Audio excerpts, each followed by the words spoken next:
ආයිබෝවන් සාමාන්‍ය දැනීම සඳහා ලංකාවේ අංක 1 YouTube නාලිකාව වන GKSL වෙටින් ගෙනෙන තවත් වටිනා වීඩියෝවකට ඔබව සාදරයෙන් පිළිගන්නවා.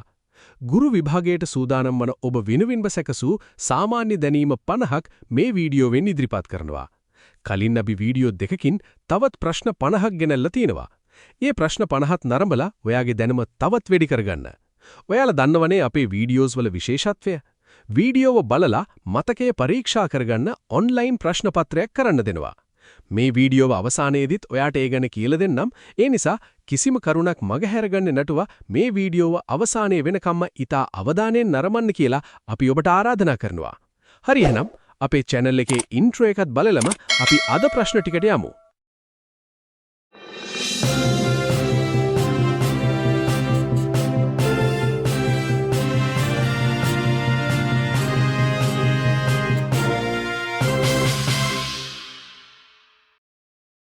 ශ්‍රී ලංකාවේ රජයේ පාසල් අඩුම සංඛ්‍යාවක් පිහිටා ඇති පළාත කුමක්ද?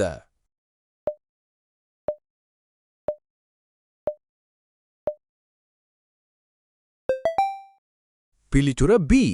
උතුරු මැද පළාත. ශ්‍රී ලංකා අග්නිදිග විශ්වවිද්‍යාලය පිහිටා ඇත්තේ කුමන ප්‍රදේශයේද?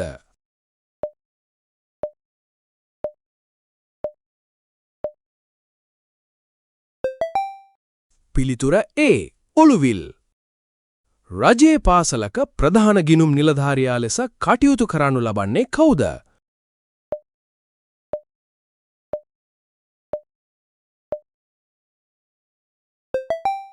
පිළිතුර C. විදුහල්පති. දකුණු ආසියාවේ වැඩිම සාක්ෂරතාවක් ඇති රට ලෙස සැලකෙන්නේ කුමන රටද?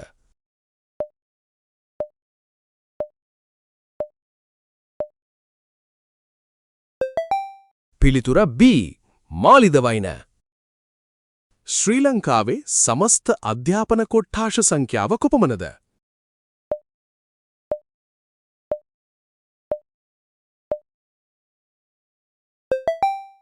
පිළිතුර C. 312යි. ශ්‍රී ලංකාවේ දැනට පවතින මුළු අධ්‍යාපන කලාප සංඛ්‍යාව කොපමණද?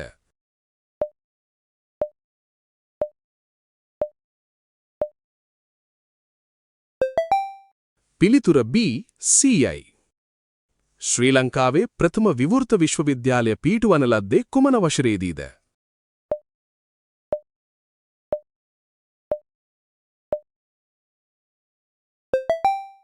පිළිතුර B. 1980 දී. නූතන අධ්‍යාපන මනෝවිද්‍යාවේ පියා ලෙස සැලකෙන්නේ කවුද?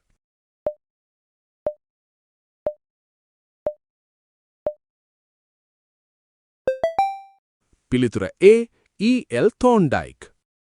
ශ්‍රී ලංකාවේ අනිවාර්ය අධ්‍යාපන වයස් සීමාව ලෙස සැලකෙන්නේ කුමන වයස් පරාසයද?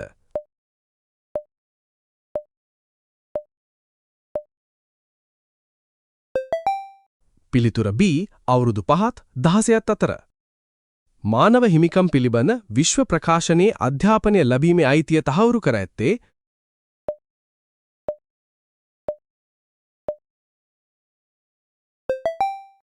පිළිතුර C.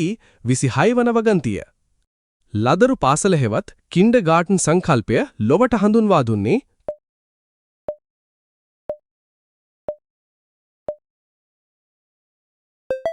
පිළිතුර A. ෆ්‍රෙඩරික් ෆ්‍රොබෙල්. වීඩියෝ එක ගොඩක් වටිනව නේද? එහෙනම් ලයික් එකක් දාලා GKSL අපේ channel එක subscribe කරලා තියාගන්න. රජයේ ගුරුවරයෙකුට වර්ෂයක් තුල ලබාගත හැකි උපරිම අසනීප නිවාඩු දින ගණන කොපමණද?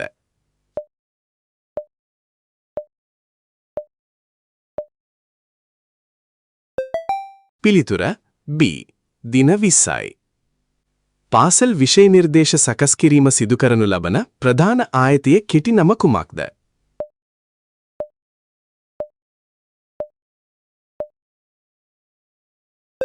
පිළිතුර B. NIE ජාතික අධ්‍යාපන ආයතනය. ජීන් පියාජේගේ ළමා සංජානන සංවර්ධන න්‍යායට අනුව ප්‍රධාන අවධි කීයක් තිබේද?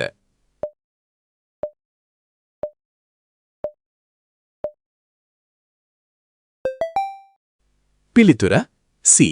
අවධි 4කි. පාසලකින් සාමාන්‍යයෙන් ආවරණය වන භූමි ප්‍රමාණය කොපමණද?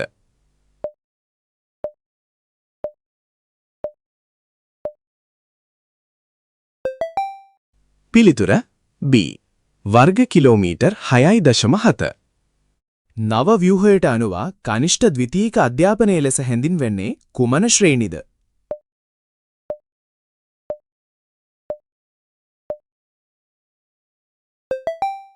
පිළිතුර B. 6 සිට 9 දක්වා ශ්‍රේණි.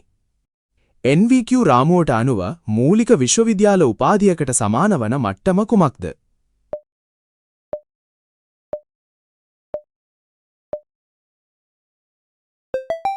පිළිතුර C. 7 වන මට්ටම.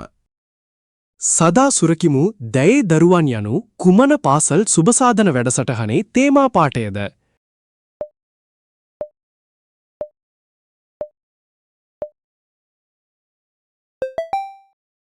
පිළිතුර D. සුරක්ෂා රක්ෂාවරණය. ශ්‍රී ලංකාවේ පිහිටා ඇති එකව බන්ධනාගාර පාසල කුමක්ද?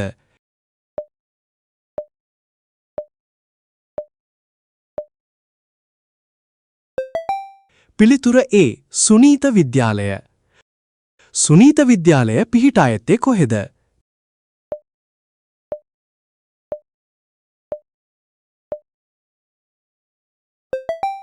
පිළිතුර C. හෝමාගම වටරෙක. ජාතික කියවීම් මාසය ලෙස නම් කර ඇත්තේ වසරේ කුමන මාසයේද?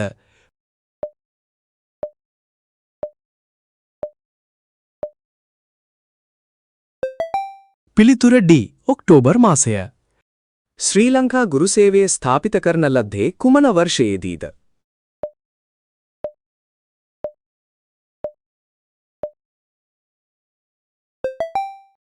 පිළිතුර C. 1994 දී. අධ්‍යාපන අමාත්‍යාංශයේ තොරතුරු කේන්ද්‍රය හා සම්බන්ධ වීමට ඇති ක්ෂණික දුරකථන අංකය කුමක්ද?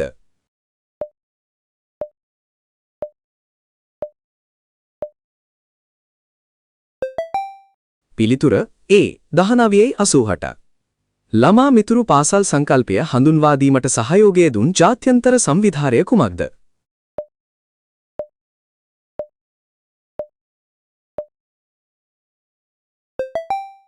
පිළිතුර C. UNICEF. ශ්‍රී ලංකාවේ ආරම්භ කරන ලද ප්‍රථම ජාතික අධ්‍යාපන පීඨය කුමක්ද?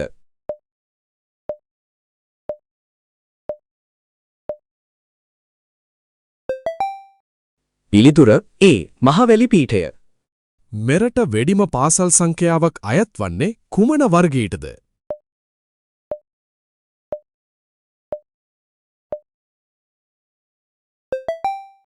පිළිතුර D. Type 3. විද්‍යා, කලා සහ වාණිජ යන උසස් පෙළ විෂයධාරා තුනම පවතින පාසල් හඳුන්වන පොදු වර්ගීකරණය කුමක්ද?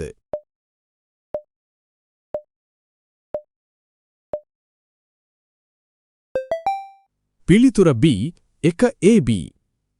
හීන්බෝවිටියාමල ලංකාවේ කුමන පළාතේ පුෂ්පය ලෙස සැලකේද?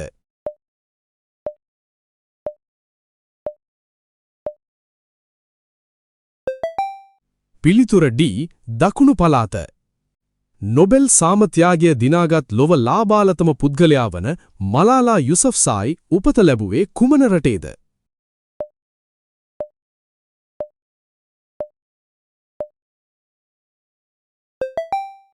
පිළිතුර B. පාකිස්තානය.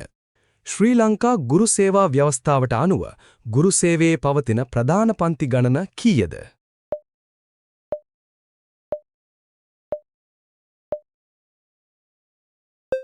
පිළිතුර B. පන්ති 3යි. වසර 50කට පසු ප්‍රථම වරට මිනිස්සුන් සඳ වටා රැගෙන ගිය නාසා ආයතනයේ මෙහෙයුම කුමක්ද?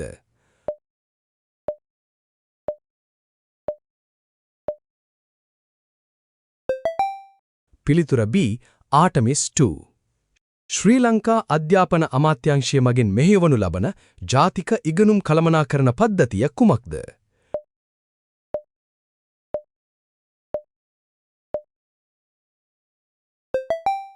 පිළිතුර A. තක්සලාව. ගුරු විභාගය සඳහා සූදානම් වන ඔබට අධ්‍යාපන සාමාන්‍ය දැනීම 1000ක් සමග පසුගිය ප්‍රශ්නපත්‍ර හා පිළිතුරු අඩංගු නිබන්ධන කට්ටලයක් දැන් ඔබට GKSL වෙතින් පහසුවෙන්ම ලබා ගන්න පුළුවන්. විනාඩි 5න් ඔක්කොම PDF ඩවුන්ලෝඩ් කරගන්න දැන්ම 076 855 36 31ට WhatsApp පණිවිඩයක් යොමු කරන්න. මේ නිබන්ධන කට්ටලේ ඔයාලගේ තියෙන්නම ඕන එකක්. ශිෂ්‍ය පාර්ලිමේන්තුවක් සඳහා නිර්දේශිත මුළු අමාත්‍යාංශ සංඛ්‍යාව කොපමණද?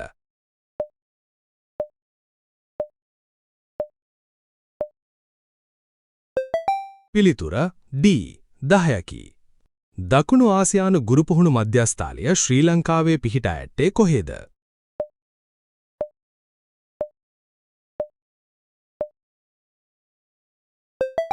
පිළිතුර A මීපේ.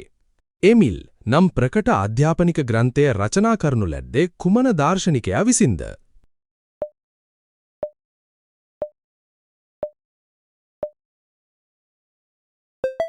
පිළිතුර C ජීන් ජැක් රූසෝ. මිනුමක් ලබා ගැනීම සඳහා තොරතුරු රැස් කිරීමට භාවිතා කරන උපකරණය හඳුන්වන්නේ කුමන නමකින්ද?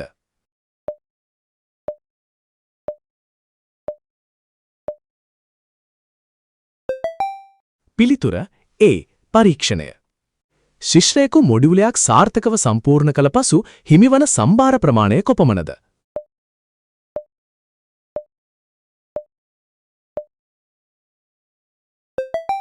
පිළිතුර A සම්භාර 1යි. සමෘද්ධි සහනාධාර ලබන පවුල්වල දරුවන්ගේ උසස් පෙළ අධ්‍යාපනයේ නංවාලීම සඳහා පිරිනමනු ලබන ශිෂ්‍යත්වය කුමක්ද?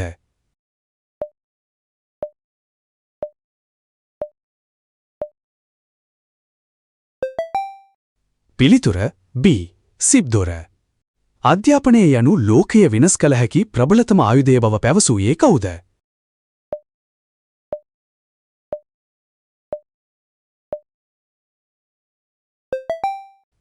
පිළිතුර D නෙල්සන් මැන්ඩෙලා.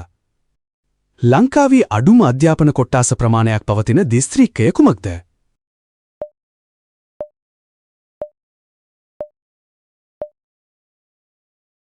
පිළිතුර A කිලිනොච්චිය.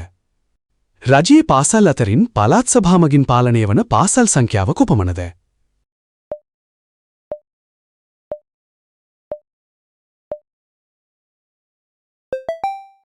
පිළිතුර B 9651කි. පාඩම් කරපුව මතක තියාගන්න, ඔයාගේ දැනුම මට්ටම බලාගන්න. GKSL online quiz paper set. ප්‍රශ්නපත්‍ර දෙකක් සඳහා නොමිලේ ඇක්සස් ලබා දී ඇත. දැන්ම try කරලා බලන්න. www.gksl.lk වෙබ් පිටුවට එන්න. ළඟම පාසල හොඳම පාසල ජාතික ව්‍යාපෘතිය ශ්‍රී ලංකාවේ නිල වශයෙන් ආරම්භ කළේ කුමන වර්ෂයේදීද?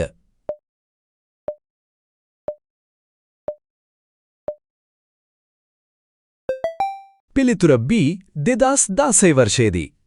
විශ්වවිද්‍යාල ප්‍රවේශය සඳහා ඉසැට්ස්කෝ ක්‍රමය හඳුන්වා දුන්නේ කුමන වර්ෂයේදීද?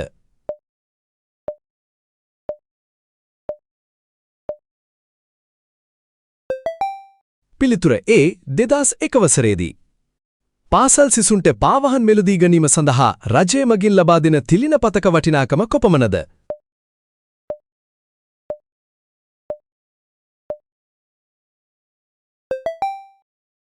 පිළිතුර C රුපියල් 3000යි.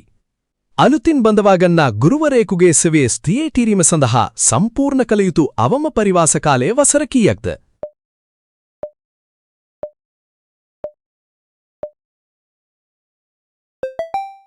පිළිතුර C වසර 3යි. ජාතික අධ්‍යාපන ප්‍රතිපත්ති රාමුව ක්‍රියාත්මක වීමට නියමිත කාලවකවානුව කුමක්ද?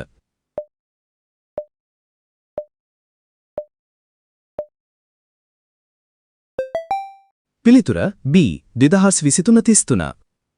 නව පාසල් අධ්‍යාපන පද්ධතිය තුළ ජ්‍යෙෂ්ඨ ද්විතීයක මට්ටමට අයත් වන්නේ කුමන ශ්‍රේණිද?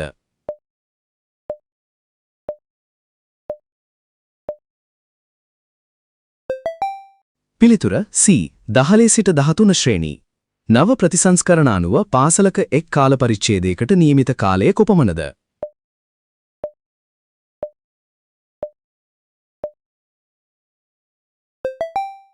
පිළිතුර C විනාඩි 50යි. 10-11 ශ්‍රේණි පොදු හර විෂයමාලාව තුළ අනිවාර්ය විෂයන් කීයක් තිබේද?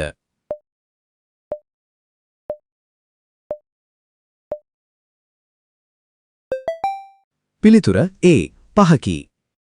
13 වසරක අඛණ්ඩ අධ්‍යාපන වැඩසටහන යටතේ සාමාන්‍ය පෙළින් පසු උසස් පෙළ සඳහා අලුතෙන් හඳුන්වා දුන් විෂය ධාරාව කුමක්ද? ඔබේ පිළිතුර දැන්ම කමෙන්ට් කරන්න.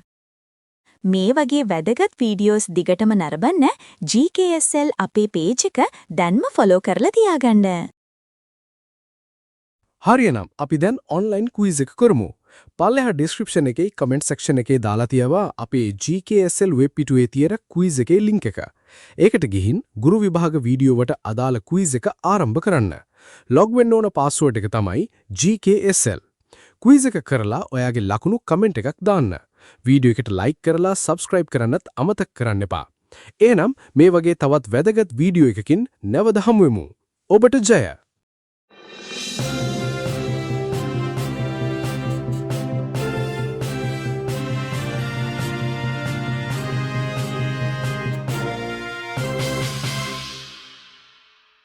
ගුරු විභාගය සඳහා සූදානම් වන ඔබට අධ්‍යාපන සාමාන්‍ය දැනීම 1000ක් සමග පසුගිය ප්‍රශ්නපත්‍ර හා පිළිතුරු අඩංගු නිබන්ධන කට්ටලයක් දැන් ඔබට GKSL වෙතින් පහසුවෙන්ම ලබා ගන්න පුළුවන්. විනාඩි 5න් ඔක්කොම PDF ඩවුන්ලෝඩ් කරගන්න දැන්ම 076 855 36 31ට WhatsApp පණිවිඩයක් යොමු කරන්න. මේ නිබන්ධන කට්ටලේ ඔයාලගේ තියෙන්නම ඕන එකක්.